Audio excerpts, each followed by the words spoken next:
Welcome to Tripura job notification official YouTube channel. বন্ধুরা, আজকের এই ভিডিওতে আমরা আলোচনা করব CISF constable tradesman 2024 PET PSC admit card নিয়ে।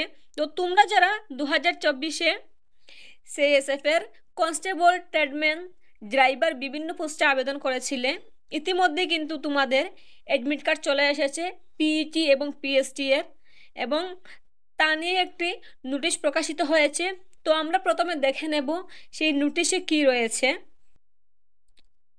এটি হচ্ছে সেই অফিসিয়াল নোটিশ যা প্রকাশ করেছে সিআইএসএফ এর অফিসিয়াল ওয়েবসাইট। এখানে তোমাদের সিআইএসএফ জানিয়েছে কনস্টেবল ট্রেডম্যান 2024 পদের জন্য পিইটি ও পিএসটি পরীক্ষা 26 সেপ্টেম্বর 2025 তারিখ থেকে শুরু হবে। তো এখানে শর্টলিস্টেড প্রার্থীদের অ্যাডমিট কার্ড ইতিমধ্যে প্রকাশিত হয়েছে। ডাউনলোড করতে হবে সিআইএসএফ এর অফিসিয়াল ওয়েবসাইট থেকে। তো কিভাবে ডাউনলোড করতে হবে সেটা আমি তোমাদের বলে দেব, এবং এই ভিডিওর ডেসক্রিপশন বক্সে আমি সেই লিঙ্ক দিয়ে দেবো। তাছাড়া এখানে তোমরা দেখতে পাচ্ছ এখানে লিঙ্ক দেওয়াই আছে। তারপর এখানে বলা হয়েছে লগ ইন করার জন্য ব্যবহার করতে হবে তোমাদের রেজিস্ট্রেশন আইডি এবং পাসওয়ার্ড। তো তোমরা যখন ফর্ম ফিল আপ করেছিলে তখন তোমাদের ইমেইলে রেজিস্ট্রেশন নাম্বার এবং পাসওয়ার্ড দেওয়া হয়েছিল। তো সেই রেজিস্ট্রেশন নাম্বার এবং পাসওয়ার্ড ব্যবহার করে তোমাদের কিন্তু লগ ইন করতে হবে। তারপর বলা হয়েছে অ্যাডমিট কার্ডের সঙ্গে দেওয়া নির্দেশাবলী মনোযোগ দিয়ে পড়বে। তো তোমাদের অ্যাডমিট কার্ডের সঙ্গে কিছু নির্দেশাবলী দেওয়া রয়েছে, সেগুলো আমি তোমাদের সংক্ষিপ্ত আকারে পড়ে শুনিয়ে দেব যাতে তোমাদের বুঝতে সুবিধা হয়। এবং বলা হয়েছে সময় মতো কেন্দ্রে রিপোর্ট করার জন্য। তো তোমাদের যে স্থানে পরীক্ষা পড়েছে সেখানে সময় মতো উপস্থিত হওয়ার জন্য সকলকে বলা হয়েছে। তারপর বলা হয়েছে পরীক্ষা কেন্দ্র পরিবর্তনের কোনো সুযোগ নেই। তো কারো যদি মনে হয় যে তোমার পরীক্ষা কেন্দ্র একটু দূরবর্তী স্থানে পড়েছে, সেক্ষেত্রে তুমি পরীক্ষার স্থানটি পরিবর্তন করবে, সেক্ষেত্রে কিন্তু সেই পরিবর্তনের কোনো সুযোগ নেই। পরীক্ষার কেন্দ্র যা রয়েছে অ্যাডমিটে সেখানেই কিন্তু তোমাদের গিয়ে পরীক্ষাটি দিতে হবে, ঠিক আছে। তারপর বলা হয়েছে আরও বিভিন্ন ধরনের নোটিশ পাওয়ার জন্য, যদি কোনো পরিবর্তন আসে বা কোনো নোটিশ যদি আসে তা দেখার জন্য নিয়মিত সিআইএসএফ এর অফিসিয়াল ওয়েবসাইটে দেখার জন্য প্রত্যেক প্রার্থীকে বলা হয়েছে, যাতে কোনো ধরনের কোনো আপডেট মিস না হয়। তো এখন আমি তোমাদের দেখিয়ে দেব তোমরা কিভাবে তোমাদের পিইটি ও পিএসসির অ্যাডমিট ডাউনলোড করবে। এটি হচ্ছে অ্যাডমিট কার্ড ডাউনলোড করার সেই অফিসিয়াল ওয়েবসাইট। এই ওয়েবসাইটে আসার জন্য ডেসক্রিপশন বক্সে আমি তোমাদের লিঙ্ক দিয়ে রেখেছি, তোমরা সেখান থেকে লিঙ্কে ক্লিক করে ডাইরেক্ট এই পেজে চলে আসবে। তারপর একটু স্ক্রল করবে, দেখো লেখা আছে কনস্টেবল ট্রেডম্যান 2024। তারপর এখানে তোমাদের রেজিস্ট্রেশন নাম্বার এবং পাসওয়ার্ড বসিয়ে দেবে। আমি এখানে একজন প্রার্থীর রেজিস্ট্রেশন নাম্বার এবং পাসওয়ার্ড আগেই বসিয়ে রেখেছি। তারপর নিচে দেখো রয়েছে ক্যাপচা। তো এখানে তোমাদের যেরকম ক্যাপচা যার রয়েছে সেই রকম ক্যাপচা বসিয়ে দেবে।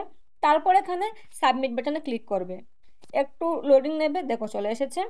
তারপর এখানে দেখো দেওয়াই আছে যার নাম ওয়েলকাম টু ভূষণ তান্তি, তারপর তার রেজিস্ট্রেশন নাম্বার দেওয়া আছে। তো আমি ভূষণ তান্তি নামে সেই প্রার্থীর অ্যাডমিট কার্ড ডাউনলোড করছি। তো এখানে তোমরা যে ল্যাঙ্গুয়েজে চাও সেই ল্যাঙ্গুয়েজেই তোমাদের অ্যাডমিট কার্ড ডাউনলোড করতে পারবে। ইংলিশ হিন্দি দুটি ভাষাতেই কিন্তু তুমি ডাউনলোড করতে পারবে। তো আমরা এখানে ইংরেজি যে অ্যাডমিট কার্ড রয়েছে আমরা সেটা ডাউনলোড করব। তো অ্যাডমিট কার্ডে ক্লিক করবে, তারপর দেখো তার অ্যাডমিট কার্ড এখানে চলে এসেছে, ঠিক আছে, সম্পূর্ণ অ্যাডমিট কার্ড চলে এসেছে। আরেকটি কথা বলে রাখি, তোমরা যারা ফোন দিয়ে ট্রাই করছো, ফোনে কিন্তু এই অ্যাডমিট কার্ড ডাউনলোড হয় না। তোমাদের কিন্তু নিয়ারেস্ট সাইবার ক্যাফে গিয়ে এই অ্যাডমিট কার্ড ডাউনলোড করতে হবে, ঠিক আছে। আর যাদের সমস্যা হচ্ছে, স্ক্রিনে আমার নাম্বার দেওয়া রয়েছে, তোমরা আমার সঙ্গে যোগাযোগ করে নিও, রেজিস্ট্রেশন নাম্বার পাসওয়ার্ড পাঠিয়ে দিও, আমি তোমাদের অ্যাডমিট কার্ড ডাউনলোড করে দেবো, ঠিক আছে, কোনো সমস্যা নেই। তো এখন আমরা দেখে নিই এই অ্যাডমিট কার্ডে কী কী বলা রয়েছে। দেখো এখানে তোমাদের পোস্টের নাম, তোমরা যে পোস্টে আবেদন করেছিলে সেটা দেওয়া রয়েছে, রোল নাম্বার রয়েছে, রেজিস্ট্রেশন নাম্বার রয়েছে, তোমাদের নাম, মায়ের নাম, বাবার নাম, তোমাদের কাস্ট, তারপর তোমাদের ডেট অফ বার্থ, তারপর তোমাদের ডোমিসাইল স্টেট, সব কিছু এখানে দেওয়া রয়েছে, ঠিক আছে। তারপর তোমরা যে অ্যাড্রেস দিয়েছিলে সেটাও এখানে রয়েছে। তারপর তোমাদের সিগনেচার রয়েছে, উপরে ফটো রয়েছে। তো এখানে পাশে বলা হয়েছে অ্যাডমিট কার্ড প্রিন্ট করার পর তোমাদের সাম্প্রতিক রঙিন পাসপোর্ট সাইজ ছবি এখানে লাগাতে হবে এবং সেভ অ্যাটাচ করতে হবে। অর্থাৎ তোমাদের এখানে একটি ফটো লাগানোর কথা বলা হয়েছে, বর্তমানে যে ফটো রয়েছে এরকম একটি ফটো তুলে তারপর এখানে লাগাবে। তারপরে এই ফটোর উপরে তোমাদের সিগনেচার করার জন্য বলা হয়েছে। তো আমি বলবো তোমরা সেটি সেন্টারে গিয়ে করো, ঠিক আছে? বাড়িতে করে নিয়ে যেও না, ফটো লাগিয়ে নিয়ে যেতে পারো অথবা সেখানে গিয়েও লাগাতে পারো, ঠিক আছে? আর সেলফ অ্যাটেস্টেডের ব্যাপারটা সেটা কিন্তু ওদের সামনে করবে, ঠিক আছে? যখন স্যাররা বলবেন তখন করবে, কারণ বিভিন্ন ধরনের রুলস রেগুলেশন থাকে, তো সেটা কিন্তু জিজ্ঞেস করে করাই ভালো। তারপর রয়েছে এখানে তোমাদের সিগনেচারের সাথেও কিন্তু এখানে সিগনেচার করার জন্য বলা হয়েছে। তো সেটা কিন্তু তোমরা যখন যাবে তোমাদের ফিজিক্যাল স্ট্যান্ডার্ড টেস্ট দিতে, সেখানে গিয়ে সিগনেচারটা করবে, ঠিক আছে? ফটো কিন্তু সেখানে গিয়েই লাগাবে, তাহলে খুব বেশি ভালো হবে। ওদেরকে জিজ্ঞেস করে সবটা করবে, তাহলে কোনো সমস্যায় পড়তে হবে না তোমাদের। আর তোমরা চেষ্টা করবে 2-3টে অ্যাডমিট এর কপি রাখার জন্য, কারণ একটি যদি নষ্ট হয়ে যায় কোনো কারণবশত, তাহলে কিন্তু আরেকটি ব্যবহার করতে পারবে। তাই 2-3টে কপি রেখে যাবে, তোমাদের সঙ্গে নিয়ে যাবে, ঠিক আছে? আর রঙিন কিন্তু নিয়ে যাবে, কালারিং অ্যাডমিট কার্ড বের করে নিয়ে যাবে। তারপর দেখো এখানে রয়েছে রিক্রুটমেন্ট সেন্টার ডিটেলস, অর্থাৎ তোমাদের কোথায় পরীক্ষা পড়েছে, কত তারিখে পড়েছে। তো name of recruitment centre with complete address. তো যারা ত্রিপুরা থেকে আবেদন করছো, আর আমি যাদের ত্রিপুরার প্রার্থীদের অ্যাডমিট কার্ড ডাউনলোড করেছি, প্রত্যেকের সেন্টার কিন্তু একই জায়গায় রয়েছে, আমি দেখেছি। কারোর আলাদা হলে বলতে পারছি না এখন, কিন্তু যারা অ্যাডমিট কার্ড ডাউনলোড করার জন্য আমাকে বলেছিল, এই ধরো 17-18 জনের অ্যাডমিট আমি ডাউনলোড করেছি, প্রত্যেকের কিন্তু একই সেন্টার রয়েছে। দেখো এখানে তোমাদের পিএটি এবং পিএসটি যে সেন্টার হবে সেটা খুব সুন্দর করে উল্লেখ করে দেওয়া হয়েছে, এবং আমি প্রথমবার দেখলাম এত বিস্তারিতভাবে কোনো অ্যাড্রেস কোনো পরীক্ষার জন্য দেওয়া, এবং তোমরা কিভাবে যাবে সেটাও কিন্তু এখানে সুন্দর করে উল্লেখ রয়েছে।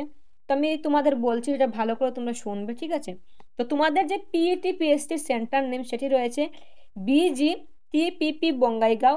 সেন্টার অ্যাড্রেস রয়েছে office of the commandant CISF unit BGTPP NTPC Bongaigaon, post office Solakati, district Kokrajhar, BTR Assam, pincode 783369। এটি রয়েছে তোমাদের সেই পিইটি এবং পিএসটির সেন্টার অ্যাড্রেস, যেখানে গিয়ে তোমরা সেই পরীক্ষাটি দেবে। তো তোমরা যেসব মাধ্যমে যেতে পারবে, বাসে যেতে পারো, রেলে যেতে পারো, অথবা ফ্লাইটে যেতে পারো। তো নিয়ারেস্ট বাস স্ট্যান্ড রয়েছে কোকরাঝাড়।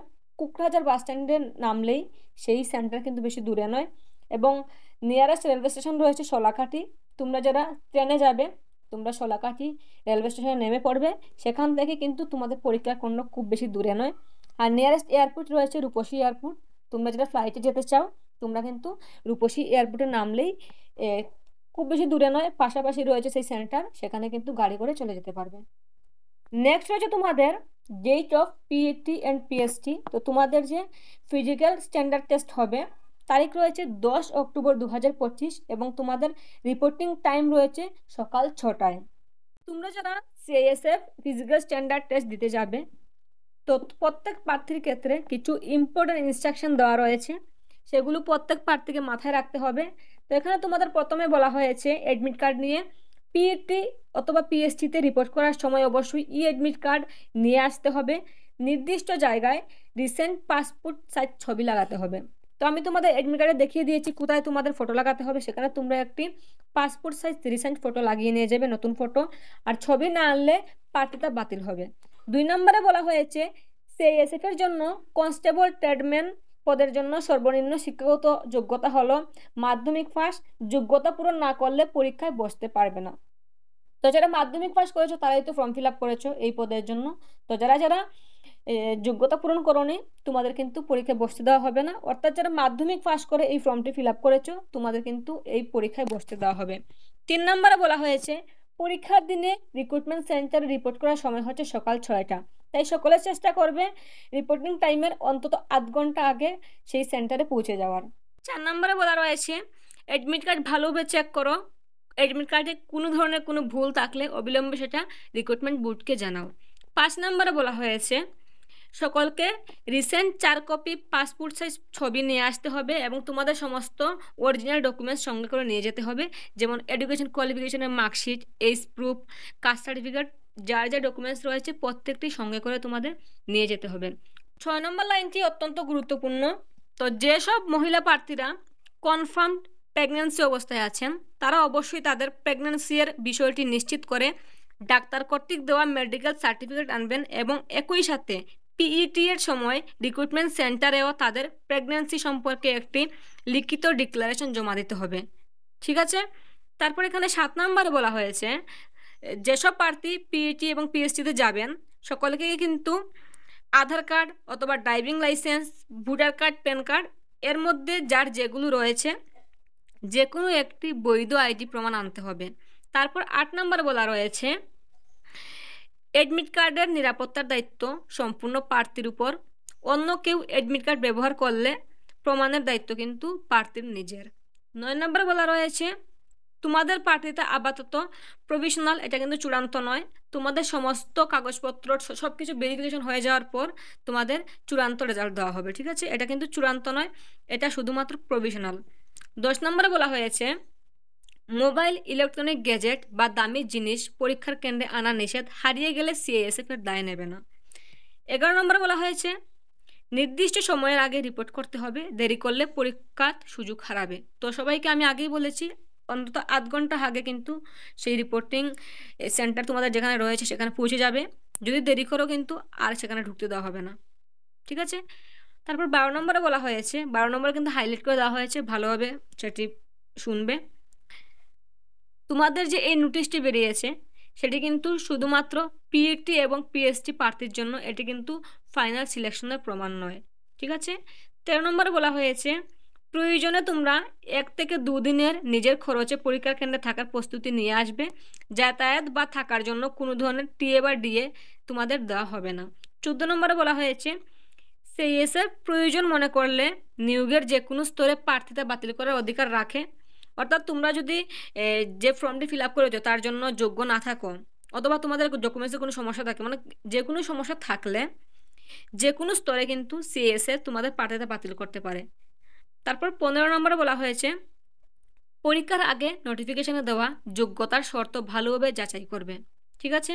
তারপর 16 নম্বরে বলা হয়েছে পিএসটিতে কোনো ছাড়ের জন্য নির্দিষ্ট ফরম্যাট সার্টিফিকেট আনতে হবে, না হলে তোমার দাবি গ্রহণ করা হবে না। তো তোমরা যখন পিএসটি টেস্ট দেবে, ফিজিক্যাল স্ট্যান্ডার্ড টেস্ট দেবে, তোমাদের যদি কোনো ধরনের কোনো ছাড়ের প্রয়োজন হয় সেক্ষেত্রে কিন্তু তোমাদের সেই ছাড়ের জন্য একটি নির্দিষ্ট ফরম্যাট পাওয়া যায়, সেটি বানিয়ে নিয়ে যেতে হবে। না হলে কিন্তু তোমরা যদি বলো আমাকে ছাড় দিন বা কিছু, মুখে বললে কোনো কাজ হবে না, কিন্তু সার্টিফিকেট ফরম্যাট বানিয়ে নিয়ে যেতে হবে, তারপর তোমাদের দাবি গ্রহণ করা হবে, না হলে কিন্তু সেই দাবি আর গ্রহণ করা হবে না। 17 নম্বরে বলা হয়েছে একদম সর্বশেষ, সেটি ভালো করে শুনবে, আবেদনপত্রে মিথ্যা বা ভুল তথ্য দিলে নিয়োগের যে কোনো পর্যায়ে তোমার প্রার্থিতা বাতিল হতে পারে, ঠিক আছে? তো এই ছিল সিএসএফ এর পিইটি এবং পিএসটিতে প্রার্থীদের ইম্পর্টেন্ট ইনস্ট্রাকশন। আমি তোমাদের সম্পূর্ণটা পড়ে শুনিয়েছি। তারপরে যদি কারো কোনো সমস্যা থাকে কমেন্ট বক্সে কমেন্ট করে জানিয়ে দিও। আশা করি আমার এই ভিডিও থেকে তোমাদের অনেক উপকার হয়েছে। একটি লাইক করে দিও আর ভিডিওটি প্রচুর পরিমাণে শেয়ার করো যেন সকলে জানতে পারে। এখনও পর্যন্ত কিন্তু অনেকেই জানে না তাদের যে পরীক্ষা চলে এসেছে। আর যারা এখনও পর্যন্ত আমার হোয়াটসঅ্যাপ গ্রুপে জয়েন হওনি, তোমরা আমার হোয়াটসঅ্যাপ গ্রুপে জয়েন হয়ে যাও। ডেসক্রিপশন বক্সে আমি লিঙ্ক দিয়ে রেখেছি, কারণ যে কোনো ধরনের আপডেট সবার আগে আমি আমার হোয়াটসঅ্যাপ গ্রুপে শেয়ার করি, ঠিক আছে? এই যে নোটিশটি এসেছিলো সেটিও কিন্তু আমি আসার সঙ্গে সঙ্গে হোয়াটসঅ্যাপ গ্রুপে শেয়ার করেছি। আর আমার এই YouTube channel Tripura job notification অবশ্যই সাবস্ক্রাইব করে রাখবে।